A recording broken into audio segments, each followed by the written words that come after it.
Call the spaceships to Davenport, prepare for div anarchy, and interface with a couch in space. It is Space Couch time, as you understand the concept. My concept of time has evolved because I live in space. Or is it time? They're the same thing when you get this far out. You know what? And speaking of far out, I almost did it. Speaking of far out, our advertiser this week is far out. It is Tiger Squawk Records, the greatest record label that I'm talking about right now. How do we know she's alive? From Isserley. Amalgamated Cadaver comes back with 3. You want to check out the Mighty Wings cover from Norway's Industrial. Also, Comrade Computer makes his Tiger Squawk debut with Kami Body Music EP. Stigmata with Screwdriver's new single. It's about 10,000 hours long. Beta Virus, this is the best Beta Virus album. You thought Chroma was the best, but it's Beta Virus. 3113, I learned how to pronounce it, from Pill Brigade. All the new singles from Circles with a V, because he's crazy. You want to check out Gasoline Invertebrate, Crack Wax Battery, pre-ordering now. And Leah Synesthesia is doing a Ukraine benefit. Please check that out. Routine Z from Duckbag TM. The Mysticon sampler from everybody. 26 free tracks. You can't go wrong. All from Tiger Squawk Records, tigersquawkrecords.bandcamp.com. Space Couch Cateers. I'm rather excited for today's guest. Formative, I will say, in gothical musical evolution. And, perhaps musical evolution on a global scale. We treat everything on a global scale because, we're so far out that we see your pale blue dot, all as one sort of just thing in the backdrop. But if we zoom way, way in, all the way down, we get to one very bright spot, which is our guest today, Planet Damage, in the chat room. You win the first points, but I want to bring it back real quick. Ladies and gentlemen, please welcome our guest today, John from Spray. Hello. What is up? Welcome to Space Couch. Thank you so much for your time. This is very exciting. Well, and that was the intro that I was born to receive. Thank you very much. Well, let's just, like I said, I'm a fan, but for the uninitiated, and I hate to do this sort of hacky, tell us a little bit about yourself, but give us sort of your take on you. What's the elevator pitch of Spray, would you say? Spray evolved from a band called the Cuban Boys. You can see it from our million-selling smash hit single, which was sort of an avant-garde novelty record from the late 90s. And we evolved from that into wanting making vocal pop records, which we did in our sort of slightly oblique, humorous manner. And I think that sums it up quite nicely. And we sort of found ourselves as part of that early noughties synth pop scene, along with your good self. Oh man, we were talking a little bit before the show, and it was bolstering for then young Brian to find other like-minded aliens in the world. I Am Gothic screwed me up. I mean, Child of the 80s must have played 1,000 times in my car. It's pretty awesome. Fast forward to just technically last year, Spray drops a new album with ambiguous poems about death. Exciting times. Yes. I Am Gothic was into this very day amazing, says Mariusz out of Budapest. Here we go with, let's check out a little bit of the album. Making up the discovery, there were so many shades of beige. Staggered by the inanity, then sank to communal rage. When you did it all, you got to find a new extreme. You're gonna get normal. When you did it all, it don't matter which way you go to scream. Get normal.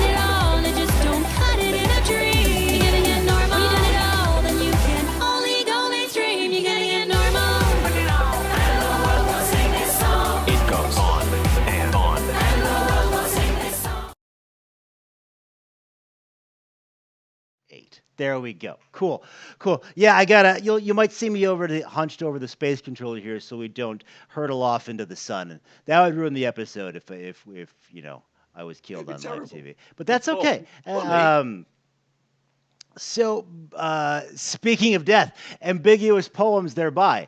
Tell me about the creation of this particular album, and what, if anything, might differentiate this, perhaps technologically, or if there's an emotional gestalt behind it, anything like that, or are you sort of carrying the torch from like offerings from the algorithm or something like that? We started it just before lockdown. I think Okay. just before the first pandemic hit Right. 2 years ago. I'd bought I'd bought this, which is one of these Behringer knockoffs of the old Yeah. 303. And we had this idea of making a whole album on this, like very quickly, Okay. in like 2 months or something, and just chucking it out. And then the pandemic started, and we got separated across the Wow. country. Yeah. So the first time, Jennifer was recording her own vocals and engineering herself, and I was doing music at my end, largely on this 303 knockoff. Amazing. So the idea of doing a spiky, quick punk rock record sort of evaporated, but the bare bones of that idea are still in Ambiguous Poems. But you can hear the spine of Ambiguous Poems About Death. It is the 303. Wow. But it's just layered up with more of our OTT 80s throwback nonsense. What a crazy time to have that happen, like this wonderful set of circumstances where like we're gonna go in with this punk rock, like shit this album out energy, and then the biggest time freeze in our cultural memory hits just at the right time. So you're sort of like you're time stretching almost, like to use a metaphor, just musically, just this. I have an idea, or not, because the album is wildly tight. Well, that's it. We can't help ourselves. Ambiguous Poems About Death. So very much a lockdown, a pandemic sort of title. Okay. There, but it's very still. It's very much our oeuvre, as it were, ladies and gentlemen, of pop choruses and orc hits and choirs. Well, yes, to amazing effect. It sounds sonically brilliant. It's just bright and amazing. And I recommend everyone check it out. I do too. I recommend that as well. Should we go to, is it spray.bandcamp.com for you? It is spray.bandcamp.com. Cool. But obviously, we're big fans of the old streaming business. You know, we've long accepted we're never going to make any money off this. So please feel free to stream away. It's all good for the algorithm. Yes, check them out on Spotify. Spray.bandcamp.com. Yes, and all those streaming services where you would stream music, but. And all our social medias are Spray Pop Music. So any social medias, please follow us and like us and subscribe, guys. Awesome. We're going to do that. You got a little bit of homework today on this episode of Space Couch, or should I say Sprace Couch? I shouldn't say that. We figured you that shouldn't out. say that. No, Okay. no, don't say that. I'm glad we got there together. I'm seeing you work pretty nonstop. I mean, like you came onto my world line in 01 with specifically Spray, but have just been going full bore with Ricardo Autobahn releases and so on and so forth, other Spray stuff. But does this sort of, I don't know if side project is even the right term to use, but these sort of other facets of John, does that sort of re-energize you to ever come back to Spray stuff, or is I it? suppose it does. I think if we only ever did Spray, it might get a little bit tedious. And so the idea of doing things like, I do a few ambient instrumental albums from time to time, and I play keyboards with Helen Love, sort of a much more of a punk pop Wow, group, cool. which is very it's like a sorbet to cleanse the palate. You know, you keep doing the various other things, and everything inspires everything else in a sort of cyclical sort of manner. Very cool, very cool. Well, and also, I have a very low quality control bar, so that's why I'm so prolific. Hey, it could have fooled me because it all sounds great. I want to point out that, of course, Spray specifically has you at the helm, but also co-author. Jen does vocals. Co-conspirator. Co-conspirator. There you go. Um, My sister, that is Jenny. your sister. My sister Jenny's my sister. So we've been making songs in some form or another since we were kids. You know, Wow. we had a Fostex 4-track back in the 90s when we were kids, and a toy keyboard. And we'd had a pair of headphones. You know, you could plug a pair of headphones into the mic socket and sing into the headphones, and you'd still record a voice. So we'd been making experimental pop records. I don't mean experimental in the avant-garde sense. No, I get you. In the fact we didn't know what we were doing. Ha ha ha ha Trying to make we were trying to make ABBA sounding pop songs with this gear that we just found in the garage. Oh, that's amazing. Now, me and my brother, who fronts a similar band to my own, that was kind of our shtick. Ours was, instead of ABBA songs, we would try to ape the idea of commercial jingles, just the ba ba ba ba. Like, it didn't matter what it was, Sam's Bakery Shop or something like that.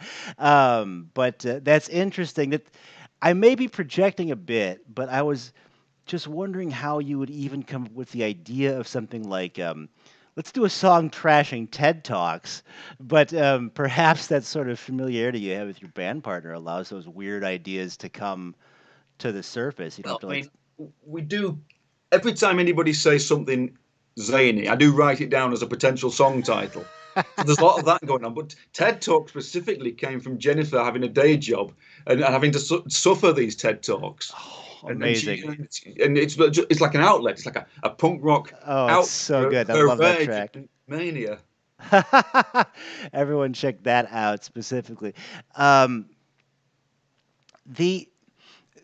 an interesting thing there, and I don't want to project, but I'm assuming there may be some crossover here where it's like in my own sort of world line.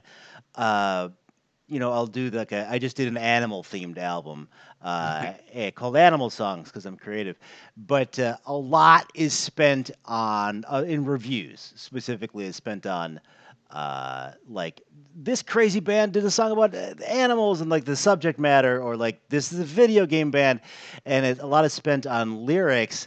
And like the sort of musical aspect of it is sort of almost taken for granted. I feel like it just sort of happens by itself, and then we got this idiot to yell about Nintendo games over it. Do you ever feel like the music gets overlooked, or is it pretty? I mean, yours is better than mine, so I'm wondering if. Oh stop! No, you mustn't. No.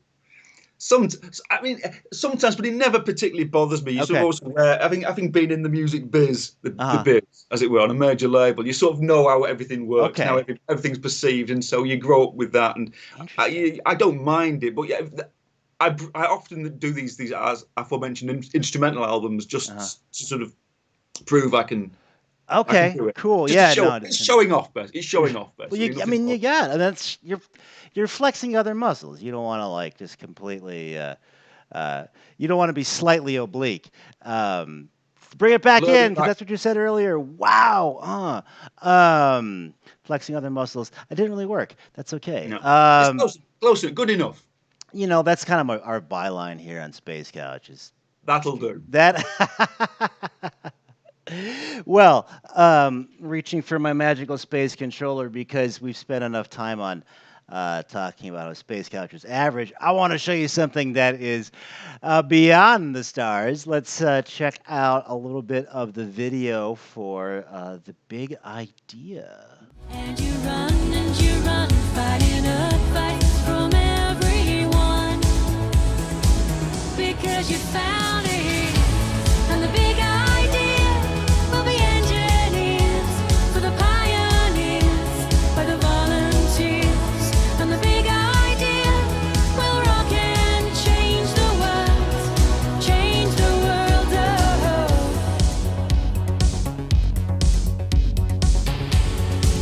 Once you get untold support.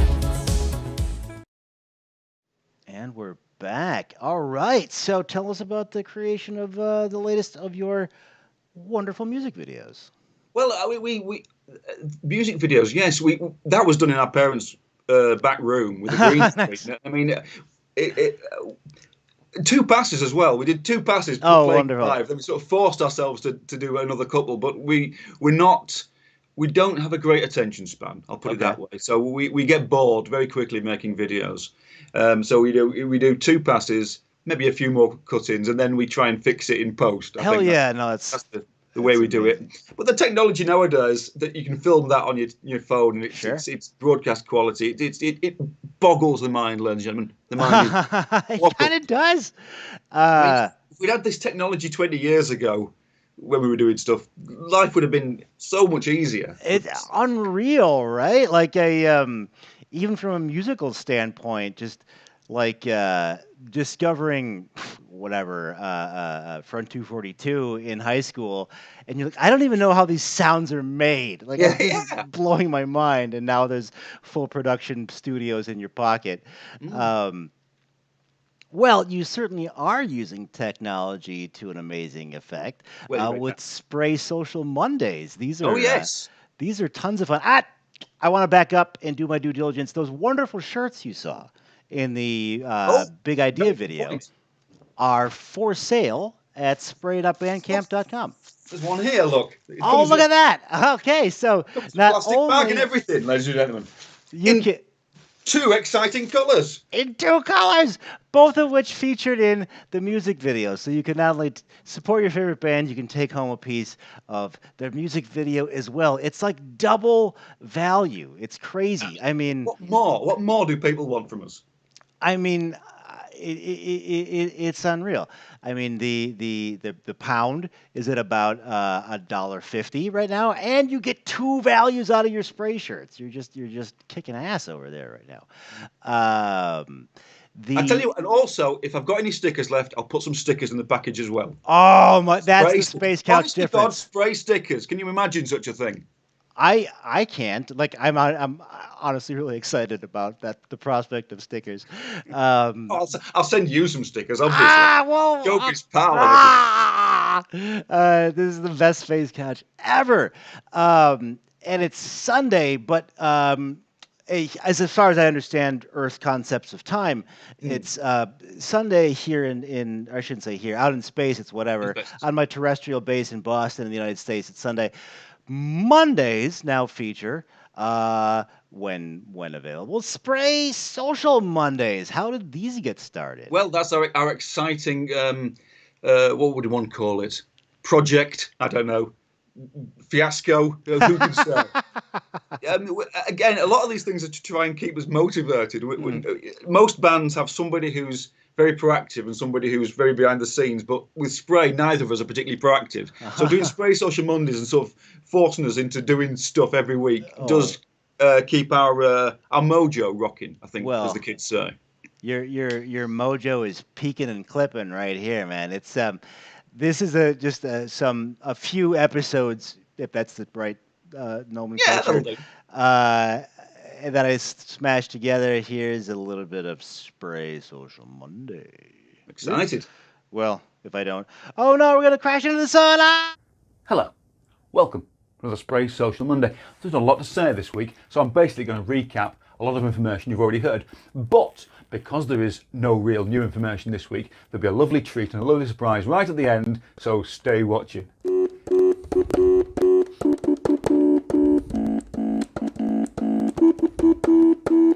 Suddenly, everybody hates me because I'm a child of the 80s. Suddenly, everybody hates me because I'm a child of the 80s. So, but I'll tell you what, let's just have some clips from the Spray Social Mondays from the past year. You can enjoy them all over again. Memories of yesteryear.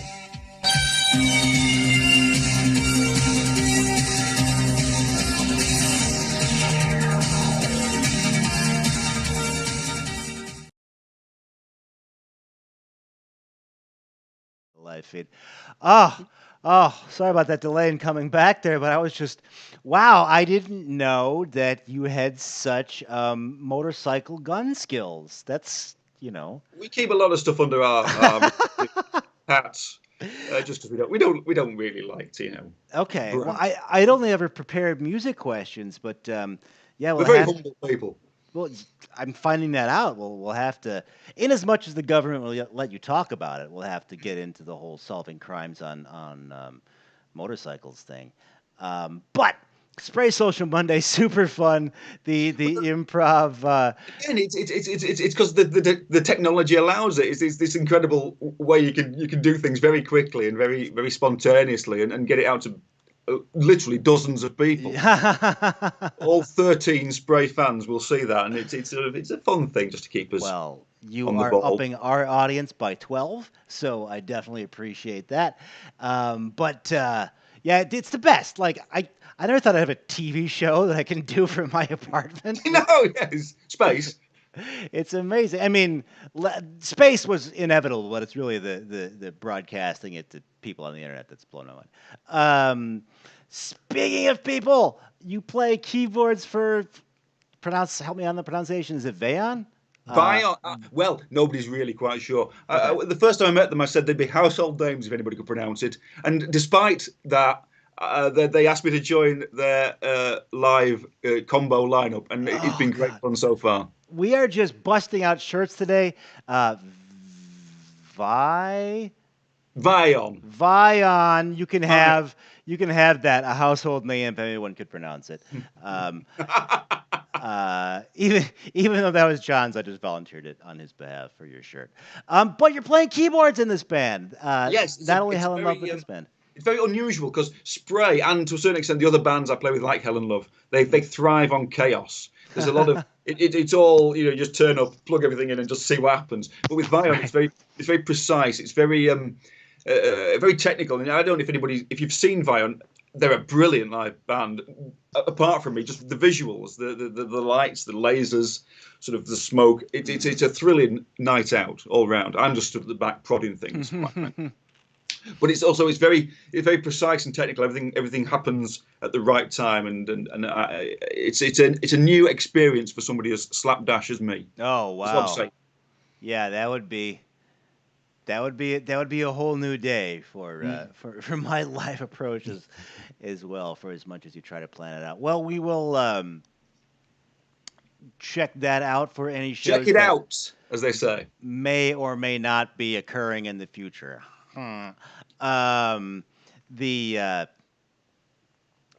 Definitely we'll check that out. Jumping back to Spray real quick, because you don't stop. You guys are just like warriors. You are working on and simultaneously releasing, if I am understanding properly, the Untitled Covers album. Yes, I'm not sure why. I mean, I assume we were drunk when we agreed to do this idea. But the idea of doing a cover version every month, and then at the end of the year, we'll end up with sort of 12 songs that we can release as a proper album, but release them sequentially so that it's almost like an interactive feedback thing that people can suggest covers. And wow! And if we want to do them, we can sort of knock them out that month. Very cool. So it's rather than just doing an album, and also it keeps us motivated, like the Space Social Monkeys, and it keeps us in the public view more than it would had we just thrown out 12 cover versions in January. Fascinating, because it's an ongoing thing. If we go to spray.bandcamp.com, we can sort of see its current progress, right? Yes. Every track will be added sequentially to the Bandcamp album. There's 2 there at the moment, and it's for free. Download it for free if you want. Obviously, the Bandcamp way, you can donate money to the Spray cause if you want, but we are perfectly happy for everybody to download all the songs for absolutely nothing at all. Well, we'll play a track in a second here. This is not the 2001 version. I thought you were just going to re-release the old Yeah, so did we. But check, you guys. This will give you goosebumps if I can ever get the. Balls. Oh no, crashing into the sun for 100% sure.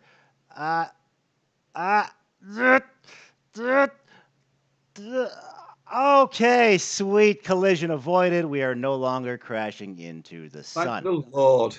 Praise be. Sorry about that temporary nacelle adjustment, but check this out.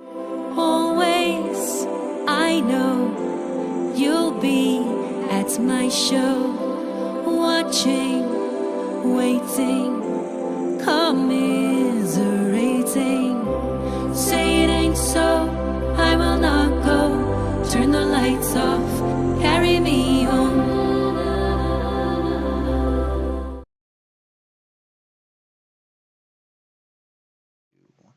And we're back. So, the you thought you were going to release the 2001 pop? I mean, we should keep a bit an air of mystique about this, and I don't want to give too Okay, much away. cool. But I had dug out a load of old acapellas from the old days, just in case we didn't get around to recording a cover version any particular month. So we'd have some sort of backup. Yeah. If you sort of mean. And one of the cover versions we'd recorded years ago, back in the old Cuban Boys days, was All the Small Things. Yeah. So I dug out the acapella for that and thought maybe I can update that just in case we need something in an emergency. And by accident, I did that sort of. How would you describe it? Enya. Yeah, it's great. Yeah, So- ambient, the new wave. Yeah, new age. So Gorgeous. I played it Jennifer, who agreed it was fantastic, and we just ended up re-recording the whole thing from scratch anyway. Oh, So fantastic. it's all new, all exciting. Oh, and all available for whatever you deem payable at sprayed.bandcamp.com. We are happy for, like I said, we're happy for people to pay nothing for it. If people want to, if there's a mad, insane billionaire out there who wants to give us £1 million, who are we to turn it down? Right. And we don't cater exclusively to billionaires, but we do target the billionaire audience here on Couch. So like somebody help us out here. Listeners of the show will recognize this as one of the stock questions, but I'm excited because I need to know who you might consider an influence. In this hypothetical that I am proposing, 4 of your musical influences Yes. have decided to rob a bank. I Yes. need to know who the getaway car driver is, who like the guy who talks to the teller, smooth operator kind of face man is, the high-tech guy in the van, maybe he hacks the camera, and like the old school safe cracker with the stethoscope guy. So who among your musical influences commits this robbery? The great amongst my musical influences, and it's obviously narrowed down to that. Yep. No. So the getaway the driver, I reckon, would be Chris Lowe from the Pet Shop Boys. Seriously, I think Chris Lowe likes a sporty car. Very little is known about the Pet Shop Boys, their real lives, but every so often something will leak out, and it's always about Chris driving an old sporty. That is amazing. Porsche or something like that. Because he just sort of seems like a guy who could get shit done. Yes. Like Neil Tennant's like up there and singing like an angel and doing perfect, and you just know like bedrock, like rock solid. Chris is in the background making shit happen. Great call for a getaway. But he's a driver as well. That's my theory. He is a driver. He's a driver. Very He cool. was in the Australian. This is one for the American audience. He was in the Australian soap opera Neighbours once, acting for a scene, and he drove a Porsche in that. So What? Yeah. That's awesome. I love it. I had tickets to see the Pet Shop Boys, but a COVID happened, of course. But Was that the Pet Shop Boys and New Order double hell header? yeah. Mm. That was going to be on the night before my wedding. I was like, this is perfect. This is the perfect pre-party. And then, Balls to it all. balls do it all. But that's all tertiary to the fact that Chris of the Pet Shop Boys is a great choice for a getaway car driver. I like to think so. What was the next one again? I forgot. The smooth operator, kind of the face man. Smooth operator. One for the ladies. Could smooth his way through anything. Right. Russell Mail from Sparks. What? There's an influence. You familiar with the work of Sparks? Negative. What would I know? Sparks did Cool Places with Jane Wiedlin in 1983. That was the American hit. Okay. An LA band, 2 of them, Ron and Russell Mail. Russell, the pretty boy frontman, the charismatic Okay. ladies man. Ron looks like Hitler, basically. Stands at the back, plays the keyboards. All right, Russell from Sparks. I have a little bit of homework. I'll check that out. I'm sure it'll be great. You'll love Sparks. I mean, you probably you'll love Sparks. Okay. I mean, yeah. It's like maybe it's one of those things where like when the chorus kicks in, you go like, yeah, but we'll find out. We'll see. If I am not robbed of all my assets by this wonderful bank robbing crack team. We move on to the high tech guy. Now, my musical influence and personal friend Matt from Vion is the most high tech man I know. I mean, Spray, broadly speaking, grossly incompetent when it comes to technology. We have to get other people to install software for us. We just don't really know what we're doing. But Matt from Vion, he does incredible things. Okay. On the hoof, on the fly. You know, you can be sound checking or setting up for a gig, and they'll be downloading new bits of software. That's there amazing. and installing them. Whereas that's the sort of thing I would take a week to do. Okay. The man is a technological marvel, and I can't think of anybody better than Matt from Vion. Matt from Vion, Artifact Records. Which is that? Do you guys roll Artifact, or is that like your? No, excuse me. The other Analog one. Trash. Analog Trash. I got my labels mixed up. Sorry about that. Analog Trash. Shout out to Analog Trash. They've been very good to us on this show. Sorry that I called you a different record. Space Couch, nothing matters. I'm in international waters. Your Earth laws don't apply to me. But old school safe crack guy. Yeah. So I was thinking about. I'm looking at my wall. I've got a few records. I can't show you, but a few records on the wall. Now, so the old school safe crack is somebody who would be from the 70s. Somebody who knows one end of a solder wire from the other. Somebody who can build things. Somebody who can dismantle things. Right. And I'm thinking either Jean-Michel Jarre, who was a big influence and the sort of person who would build his own synthesizers, or, and this is my better choice, Mark Mothersbaugh from Devo. He seems like the sort of guy who could crack a safe. Oh, yeah. If you can't see through it with those Coke bottle glasses. Oh, man alive, yeah. He would probably... Oh, man. I love that answer so much. I want Jean-Michel Jarre and Mark Mothersbaugh to work together to come up with some sort of synthetic contraption that some sort of Rube Goldberg insanity that opens a safe in a really impractical but genius way. That is there's the Oscar-winning clip. That's the movie. Major Disaster on Twitch says Purple Heart. Purple Heart, back to you, ma'am or sir.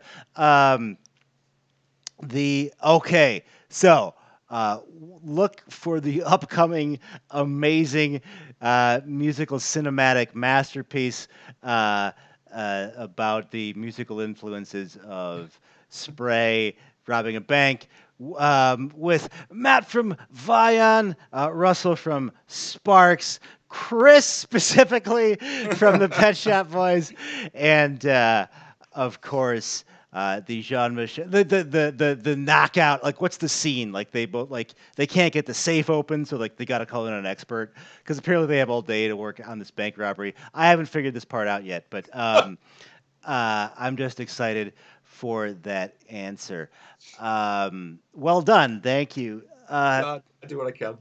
So we go all the way back to knocking it out of the park with the Cuban Boys in '99 to now. I don't want to. I mean, we can get as woo woo as you want, but like, would you tell anything or impart any wisdom unto your younger self you have now? I would say listen to other people a lot more. Listen to other people. We when we did the Hamster Dance song, which was we didn't write most of it. It was a big sample and so we didn't get a lot of publishing on it. So after that, we were very keen to write our own song and get a load of publishing. Mm-hmm. But obviously, that was not as appealing to the general public as it would be had we done another Hamster Dance record. Mm-hmm. Or similar. So we should have just listened to the A&R department and churned out a load of crap, basically, and made that sweet money. And then a couple of years later, delved into the world of songwriting and publishing. We did everything too quickly because we thought we knew it all. Fascinating, because so many times you hear the opposite story of like that's the way every like label breakup story goes to me. Is they wanted me to do this plastic synthetic thing that I didn't want to do, and it wasn't the real me, et cetera, et cetera. But you're thinking you should have stuck with. It's a very unusual and unique situation the Cuban Boys were in. We signed to EMI in the summer of 1990. EMI, like big shit. Oh, proper label. EMI signed us for money. Right, right. I'm doing the finger thing to symbolise money. That's what I'm doing. Right. Well, especially when And- you're 22 or whatever at the time. or whatever. Yeah. Oh, we don't go into our Wikipedia urges. Well, but it's part of it. Like, But so yeah, we got loads of money, and they kind of left us alone. And their sort of thing was that we'd done all this stuff previously. We'd got on the John Peel show on Radio 1 by ourselves, wow. and we did all sorts of sessions for the BBC, and we were kind of like these mavericks. And their thing was to sort of leave us alone. When in actual fact, we didn't know what we were doing, and we needed A&R in a lot more than we did. If you saw me. A&R is art. What's that? Artists and repertoire. It's the men in suits who sort of know what they're doing. Right. But, anything goes wrong, you can blame them. But we didn't really have any of that. We were sort of on EMI with absolute 100% complete creative control, and it was a bit too much creative control, if truth be told. Fascinating. Yeah, that's an interesting way to start. The part of your life is this career in library music. Yes. I was making records throughout the noughties. We did a thing. Me and my friend Daz did a version of Rhinestone Cowboy, and we actually got Glenn Campbell to appear on it. What? That's amazing. We did all sorts of fun stuff throughout the noughties and all sorts of crazy crackpot pop records. But by around, let's say, 2012, 2013, it was becoming more and difficult to sort of get. You used to be able to sort of come up with a great idea and find somebody who would release it, and then it was more and more difficult then. So I got into writing sort of library music, background music, and sort of it's called production music essentially. Okay. And it's great. I love it because that means I don't have to do anything. I don't have to deal with people. I can sit here in the studio and write assorted music in various styles and send it off to them. And then 6 months later, my PRS check will come in and it'll tell me where these things have been played. And do you have like an age? How does that work? I'm sorry to talk. I just got excited. Like, how does that work physically? Do you go through like an agency to do that? Yeah, there's a company who sort of signs they're called albums, but essentially just collections of instrumental tracks in the same piece in various lengths, various mixes, various arrangements, and they all sort of they just go off into the ether. And then I hear nothing about it unless I happen to see one in the background of a war report on the television, or I get my royalty statements and it just tells me what's been out there. That's awesome. Anyone in particular stick out to you as like a? I remember the ones that stick out, the ones that make most money, and I remember being surprised that a radio station in Perth in Australia was using one of my tracks as one of their beds on the breakfast show in the morning. Oh, that's cool. That's really cool. It's something I'd never get to hear, and I've never heard, so I don't know. But I just know because of my royalty statements tell me that's what's been going on. Very cool. Very cool. Speaking of royalties, I will direct everyone back to one more time to sprayed.bandcamp.com for not only spray material, but Ricardo Audubon et al. Although I am quite partial to the latest release, Ambiguous Poems About Death. More coming. You might see some Gossicles remixery up in there. We have a single planned. It's a sort of a cross between our ongoing covers project and a remix with this fella here. Ah! There he is. It's be a sort of a double header with a cover version that will come out later in the year and a Gothicals remix of a song. So check that out, everybody. Was very happy to do it.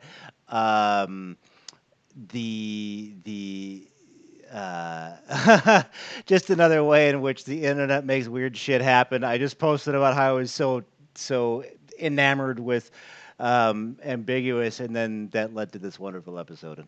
It's a name the name the Gothicals. It was there, dusty in the back of my memory. Yeah, we never went away. The old days of the synth pop scene, and I thought, oh my God, it's somebody I've heard of. Is messaging me? And it was quite exciting. That happens. I mean, you never go away, and then people say stuff to you like, oh, it's nice you're back. Dude, I've been here the whole time. I think that's the thing about Spray, because we're siblings and we kind of get on. Spray are never going to split up, so we're sort of always there, and that's why we maybe sort of we keep ourselves above the parapet, because we just never go away. Love it.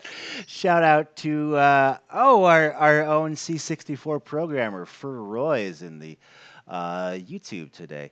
Um, we are on a rogue flight path out here in space, and I'm going to bring this flying divan back on into the station in just a bit. Anything you want to tell the people, or just plug live dates you may want to toss out, or anything like that? We've While covered we everything, haven't we? We've covered the forthcoming Gothsicles collaboration single. We've covered the new album. Everybody's now going to spray.bandcamp.com to buy T-shirts. Spray are playing live in London. If you're near London in a couple of weeks' time, on the 19th at the Cavendish Arms in Stockwell, and we'll be back in Manchester a week later on the 25th at Artmar. Artmar. Atma. So, Artmar in Manchester. or if you're from Boston, Atma. Artmar. Check them out in London and Manchester. And it also, I've said many times in this past hour, we're a very lazy band, and we don't really get around to booking gigs ourselves. We just wait for people to say, "Do you want to play a gig?" And we say yes. So if anybody wants us to play a gig, ask us, and we will say yes. I promise. Wow, that is the Gatsicles Gosling invertebrate model as well. Man, I knew we were gonna get along, but like I didn't know it was gonna be like, morning radio DJs off the bat. Well, I look forward to hopefully one day meeting you in real life. I think we might. We might. I think we might. Anyway, this is Brian for Space Couch for John for Spray saying call those ships to Davenport, prepare for Divanarchy, and interface with a couch in space. Space Couch out. Out. Okay, this is that goofy. Don't all these names in the credits look amazing? Wouldn't you want your name in these credits? Well, guess what? You can do that now with the magic of Patreon at patreon.com/Gothsicles. I mean, just ask Planet Damage. He sold 1 million records. Fly Ahead. His production has gone through the roof. Phil Giannakis has just sold more crack to kids than he's ever done in his life. All thanks to... Oh, wait a minute, ladies and gentlemen. I'm going to go back to the feed real quick because we have a treat for you. Come on, camera girl. She doesn't want to do it. Oh, you can sort of see in the corner there's Space Dog. Hey! There's Space Dog. And we'll go back to...